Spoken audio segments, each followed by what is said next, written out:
never ever felt like I wanted to quit. Like I think it just motivated me. Like I wanted to work harder. I wanted more opportunity to show what I could do. I wanted to just keep pushing. And every day in practice, I felt like this was my game day. So I'm gonna go out there and I'm gonna bust their tail week in, week out, every single day.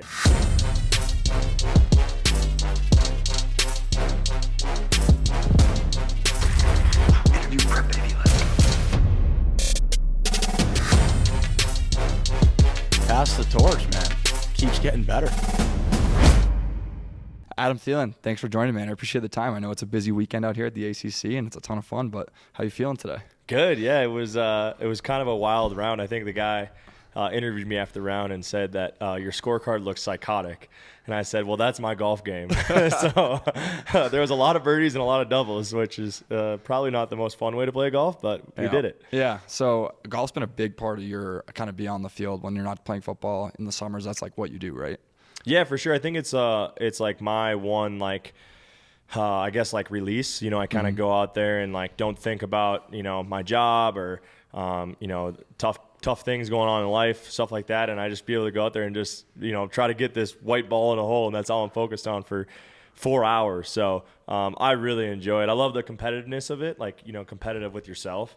That every time you go out there, you can compete. And then competitive golf, like playing in tournaments like these, is my favorite thing. It's gotta be a blast. Yeah, you just have to take it to a different level, like focus level, the grind, and it's just for me, I love that. Yeah.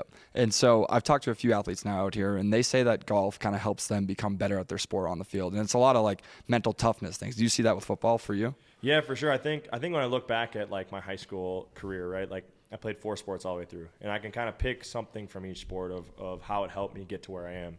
And now it's to a point where, I've taken some of those things from golf to help me in my football career. But I also now I use it as a way to actually develop mental toughness, develop, how do I work on the mental side of the sport? And I don't think there's really any way you can do that. There's a lot of people trying to do stuff like that, but I just don't think really anything does that. But when you compete with golf, I think it just is a whole different level of mental toughness and how you handle certain situations, ups and downs, and you're out there on an island by yourself. Right. You don't have a teammate to blame it on or to look at for help. It's just you, and that mental grind, I think, can help me. Yeah, you got to be able to forget those double bogeys, come back and hit a bird or a par right there.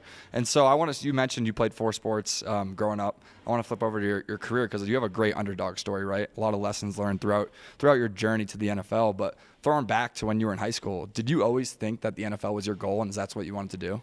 I probably had more of a vision of being in the NBA than it was in the NFL. Really? But honestly, for me, it was like whatever sport I was playing, that was like, oh, I'm going to go to the NFL, or I'm going to go play in the MLB, or I'm going to go be on the PGA Tour. Like whatever sport was like that season, like I thought I was going to do it. And, I never really thought too much of it. I kind of just like focused on the moment and just loved to compete. I loved to play sports. I loved the switch of sports. Like each season was like, it's kind of like a refresher. It was like, all right, like football season's done. Okay, now I got to like dial it in on the basketball court. Like I got to go get shots up. I got to go grind there.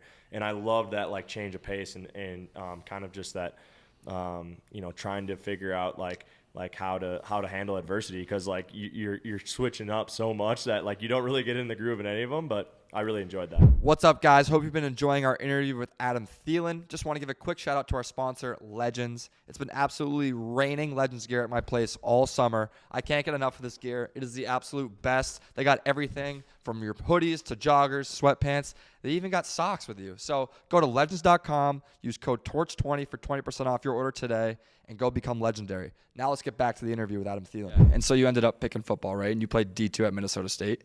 And so you had this great underdog journey, as I mentioned, and you go undrafted. You probably use that as some motivation, right? But I saw this great quote from you. You talked about having like a delusional mindset throughout that rookie camp that you were invited to and just acting like you were supposed to be there. Is that a big part of like where your confidence come from and that swagger? Yeah, I think if you ask my wife, she would say I am delusional. But I think it is funny looking back at it. I look back to rookie camp. I wasn't signed. I was literally just invited for 3 days. And at that point, we already had a 90-man roster. And you can only have 90 guys on your roster.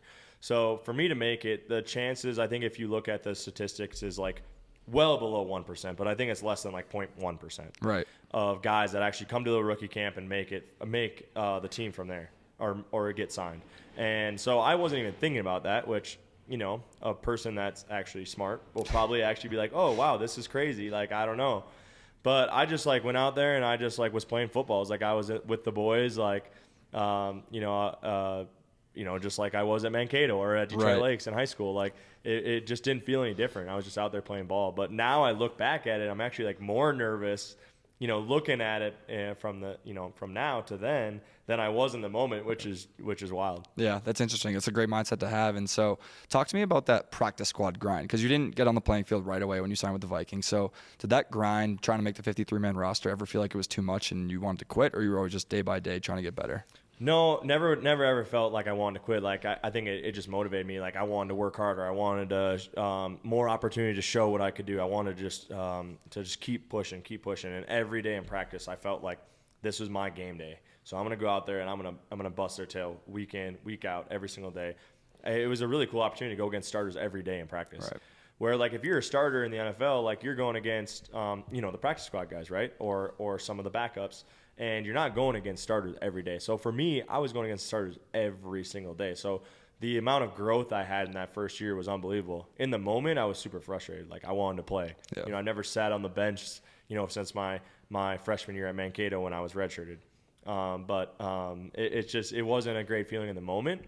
But looking back at it now, the amount of growth I had was the most growth I've ever had in my entire career, high school, college, or NFL. Yeah, and to make that 53-man roster, you didn't come on the team and just be the star receiver right away, right? You were on special teams, making tackles, doing all that. Was that a big part of just, like, be a team guy, do your job type of mindset to be able to make that roster? I don't know if I would say as a team guy. It was more so like, this is my livelihood. It's the only chance I have, right? Like, like, obviously you want to help the team win and you're going to do whatever it takes. But at the end of the day, like, it's cutthroat. Like, if you don't do it, you don't make the team. So figure out a way to make the team. Figure out a way to have a role. For me, it was like a really cool challenge because I'd never played special teams in my entire life. Never in high school, never in middle school. I'd never played special teams other than, like, a punt returner. And I wasn't a punt returner at that point in my career. So it was a cool challenge. It's almost like I was playing a different sport. Right. I hadn't tackled someone since my senior year of high school. And then I'm running down full speed on kickoff in an NFL football game and have to go tackle this guy that's the fastest athlete in the world. You know, like, some of these guys the kick returners are, you know, they're a lot of track athletes, right? Some of the fastest people in the world. So it definitely was a really cool challenge, and I kind of just took it and ran with it. Yeah, you got to embrace that journey, right? And so was there any better feeling than your first action as a Minnesota Viking, that first game? Yeah, no, it was really special. I look back at it. My buddy Cordero had a run. Like, they ran a toss play, and at that time, my career was my second year in the NFL, my first year on the active roster, and my role at that time was basically I come in when we call it 22 personnel. So there's only one receiver on the field, and the rest is basically you're just running the ball. You never throw it out of that package. 1 out of 100 times maybe. And so my role was, like, to come in there and block and do my job. And I remember it was early in the game, my first game in my career, and we ran a toss play to Cordero, and I ran my tail off to the other side to try to make a block for him. And Cordero and I were roommates, super close, still to this day. And so I'm going there to block for my guy, and he breaks it, and he cuts back like 8 times. And there was, like, a few times where I was, like, right in the way because, like, I'm trying to block for him, and he's running right into me. And it's kind of a joke. Like, I almost tackled him. And but he ended up scoring on that play. It was like a 70-yard run. But that was one of my first memories of playing and suiting up for my hometown team. Yeah, I can only imagine that celebration in the end zone with Cordell. What a special athlete he is too. He's still crushing it. Oh, he's unbelievable. And that was like, it was unbelievable because now that's what they're using him as. Yeah. What we did that first year. And he's unbelievable. I've never seen anybody that big, that fast, that strong. He's unbelievable athlete and great football player and like I said, close friend. Yeah, super special athlete. And so you mentioned your hometown team, right? So you grew up a Vikings fan, right? And you were probably idolizing Chris Carter or maybe Randy Moss, that generation? For sure, yeah. I grew up watching Chris Carter, Randy Moss, Jake Reed. They called them the triple threat. I had a poster in my bedroom of those guys, like the triple threat. And funny enough, those guys came back for, I think, maybe one of those guys getting in the Ring of Honor or Hall of Fame, something. Mm. And so all 3 of them were back, and one of our PR guys made sure that they signed one of those 3D posters. They found a 3D poster from back in the day, That's and they awesome. all signed it to me. So I thought that was pretty cool. That's 'cause awesome. Never would have thought I would have had those 3 guys Yeah, autographed. it's got to be surreal for you now, kind of looking back at it. You kind of are in the same position as them. You've probably had some type of relationship with them now, right? Yeah, for sure. Those guys have been awesome. They love football. So anytime they're around, they don't want to talk about anything else other than, hey, like, I saw you doing this, that was great, or I think you could do this better. Or when I was running routes, like, this is what I would do. So it's been fun to pick their brains, and especially coming from, I was watching them since I was 5. I was like, I already know what you're about to say because I watched you. Like, that's what I wanted to emulate, as a kid. Right. And so now kind of wrapping up your football journey, because I want to talk some things beyond the field, but how has your role in the locker room kind of changed over the years? Because you were that practice squad guy early on. You were trying to grind and get your way on the team, but now you're a leader, right? And you have guys like Justin Jefferson, who's a superstar, but he's probably looking up to you to learn some things, kind of that same role that you were with well, not on the same team as Moss and Carter, but kind of that same similar role model. So how has that transition been for you? It's been awesome. I really enjoy that part of the game. I love to teach. I love to help where I can help. I love to watch and learn. So, even those guys are a lot younger than me, maybe a lot less experienced, but there's a lot of stuff I can take from their games. And Justin obviously is a special football player. And I've never seen anybody come in their first year and have the impact that he's had in his first 2 years. So I'm always learning from those guys. But, yeah, it's fun for me. It's what keeps me fresh and young, and I love to just keep people smiling, having fun. Every day I kind of make it a point that when I go in the building, I'm going to put a smile on my face. I'm going to be energetic. I'm going to try to make people laugh. I might be an idiot in some of their minds, but I just like to have fun and be light with it. And then when it gets to go time and I'm on the field, I'm serious and I'm playing ball and I'm competing and I'm trying to win. But I love to keep it light. Yeah, that's awesome. You guys are an easy team to root for, so good luck this season. I think I'll be a Vikings fan. I love it. But so you have a lot going on beyond the field, right? So talk to me about your journey and kind of inspiration for starting. I know you have your partner, but with ETS, right? And so the gym that you invested in are a partner. And so talk to me about that inspiration for founding that company. Yeah, so when I started trying to train for the NFL, I knew that I needed more than just like my buddy who did a great job helping me out, but I needed a professional, somebody that's the best at their job to help me be the best at my job. And so I found Ryan Engelbert, who owned ETS. They had one location at the time, or he had one location at the time, and found him, and I started training, and I knew from day one, like, this was a perfect fit for me. The stuff that he was doing, I could see how it translates. I was doing some of the traditional stuff that I know works, but also progressing and doing some progressive stuff that maybe some other people weren't doing. And then when I saw like the systematic approach, right? Like, it wasn't just like the workout on the board or just like the same workouts every off season. When I kind of did off season after off season, and I could see how it translates from what we were doing there with that systematic approach, how it translated to the field, I was all in. Mm-hmm. And so we started talking early on, probably my second or third year working out with them, like, hey, how can I get involved? How can we maybe do something together? Maybe another location. So the journey's kind of wild. It's a long story, but we ended up opening up a gym together. He sold his original location, and then we opened up a gym together.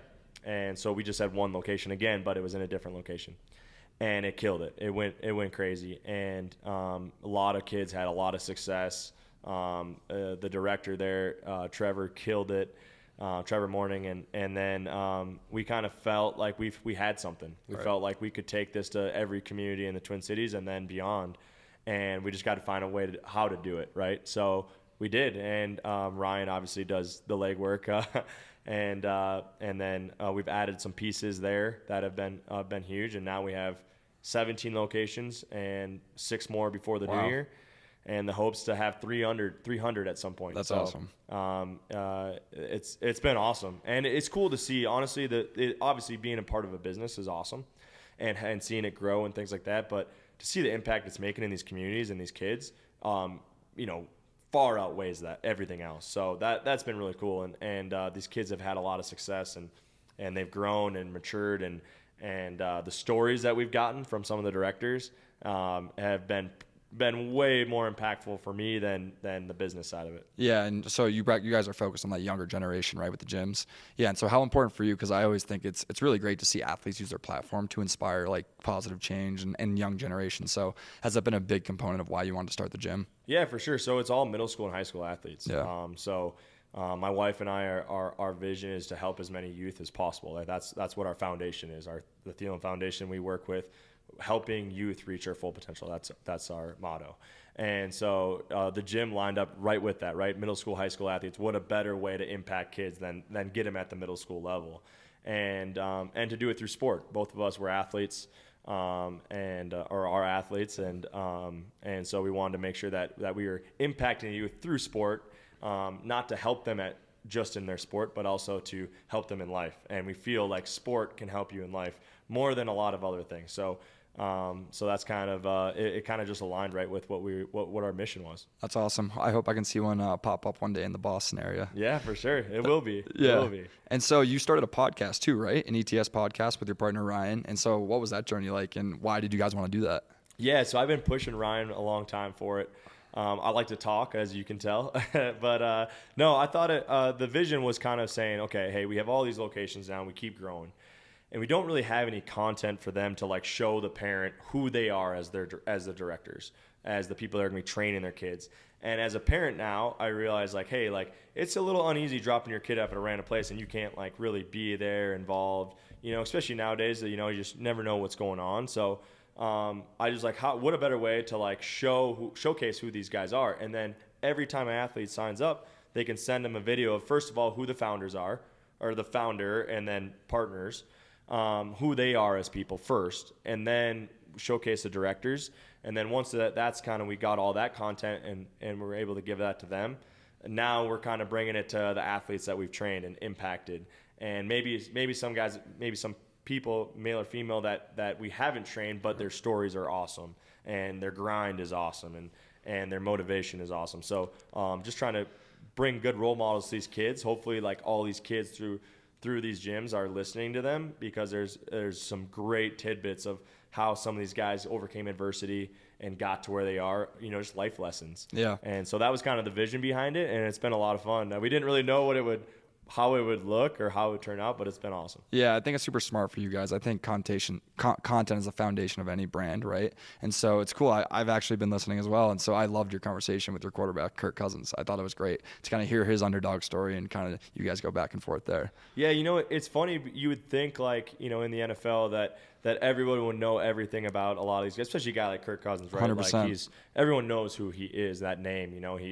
He's a very popular quarterback, right? Yeah. And so it's just cool to share these stories as you're doing. It being able to share kind of more to them other than their football grind, right? Everyone knows he went to Michigan State. Everyone knows where he went to high school. But do they really know how he got there? Why did he go to Michigan State? Why did he why did he not play the first few years in the NFL? I think that stuff is cool. Honestly, I don't even know it going into these. So for me, it's like I'm listening to him. I'm like, this is amazing. Right. And I didn't even know it was going to go as well as it was going to go. So it's been fun. Yeah, hearing the struggles of like his early days with the Redskins, right? When he was sitting behind RG3, who won Rookie of the Year that year, but like he embraced it like you did and just like took it as like a class and was learning a lot. And so it's put him a long way because he's had a great career so far. Yeah, for sure. And again, like our motto at the gym is commit, overcome, conquer. And so a lot of the stories, we don't even, intended to come out that way, but it usually ends up being that they committed to doing something, and then they overcame a lot of adversity, and then in the end, they had some success. So it's kind of wild because like that's what we always talk about. We push that on our athletes, but then when you're able to share those stories and it's like literally aligns exactly like that, I think that just kind of like pushes into those kids that like, no, this is not just talk. This is like real life, and it does work. Yeah, it's great to see. I think you're making a huge difference, so I would keep at it. And we'll dive into some rapid fire here. So you can go one word, one phrase, take as long as you want. But who was your favorite athlete growing up as a kid? Randy Moss. Who's your favorite athlete to watch in current day sports?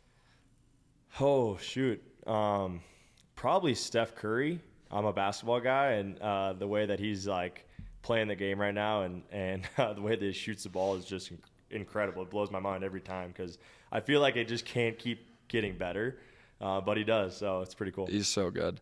So true or false, you have better hands than Justin Jefferson? True.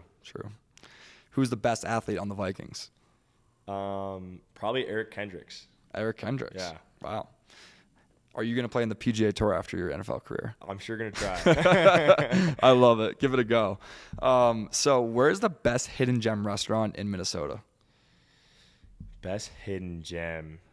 I mean, it's probably Redstone is probably what I would say. It's not like in downtown, so no one really says of it as like the best restaurant, but it's really good. Never been, but I will check out Redstone when I go. Check it out. Favorite club in the golf bag? Driver. Hitting bombs. Last one here, but what is one word that best describes you? Oh man, my wife. You should ask my wife this question. Probably wild. Wild. Probably wild. Unreal. So I appreciate your time today. We're going to finish up with one kind of motivational question here at the end. But if there's one piece of advice that you've learned throughout your career that you could pass along to the next generation, we talked a lot of themes today, but that one piece of advice that you could pass along so they could accomplish their dreams, what would that be? Yeah, I already said it, but and I hate to reiterate it, but commit, right. Overcome, conquer. I mean, sometimes when you hear those words, you're like, yeah, whatever.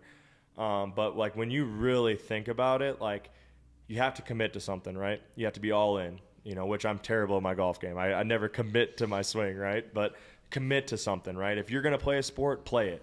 Even if maybe, some tough times and you don't feel like playing, maybe you're frustrated with the coaches or players, commit to it and let it run its course. After the season's over, you make that decision then, but commit, number one. Yep. And then you're going to have adversity. I don't care who you are. I don't know how good of an athlete you are. I don't care what you've been through. Like, you're going to have adversity. It's going to happen, and I can promise you that. Yep. So you commit. You're going to have some adversity, so you just keep fighting. And then once you get through that adversity is when you have that success. Yep. And you conquer, right? You conquer those goals. And it's not going to be easy. It's not going to be easy, but when you do those first two things, I promise you there'll be success following it. I love it, man. You have me all fired up now. It's all about being consistent about that as well. And so thank you for your time. Really appreciate it, and good luck this season. Awesome. Thank you. Thanks, man.